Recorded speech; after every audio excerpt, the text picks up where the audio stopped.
নমস্কার বন্ধুরা, welcome to হুদাতি sports. তো একের পর এক টেস্টে যেভাবে ব্যর্থ হচ্ছেন রোহিত শর্মা, তা সমস্যায় ফেলছে ভারতীয় দলকে।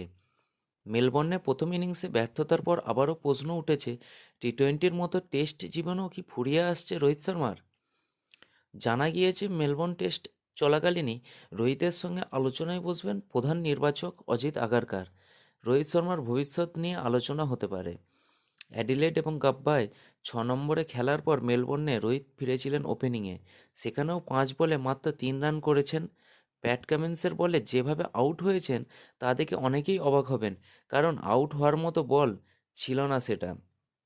শোনা যাচ্ছে ভারত যদি বিশ্ব টেস্ট চ্যাম্পিয়নশিপের ফাইনালে পৌঁছতে না পারে, তাহলে সিডনিতেই রোহিত শর্মা শেষ টেস্ট খেলতে চলেছেন। অন্যদিকে শুক্রবার মেলবোর্নে দ্বিতীয় দিনের খেলা শেষ হওয়ার পর যশস্বী জয়সওয়ালের রান আউট নিয়ে বিশ্লেষণ করছিলেন দুই প্রাক্তন ক্রিকেটার ইরফান পাঠান এবং সঞ্জয় মঞ্জরেকর। যশস্বী না বিরাট, কার দোষ তা নিয়ে আলোচনা করছিলেন। সেই সময় ঝগড়া লেগে গেল দুই প্রাক্তন ক্রিকেটার। প্রকাশ্যেই পাঠানকে ব্যঙ্গ করলেন মঞ্জরেকর। তো ভিডিওটি এখান পর্যন্তই। যদি ভিডিওটি ভালো লেগে থাকে অবশ্যই লাইক শেয়ার করবেন আর চ্যানেলটা সাবস্ক্রাইব করতে ভুলবেন না। ধন্যবাদ।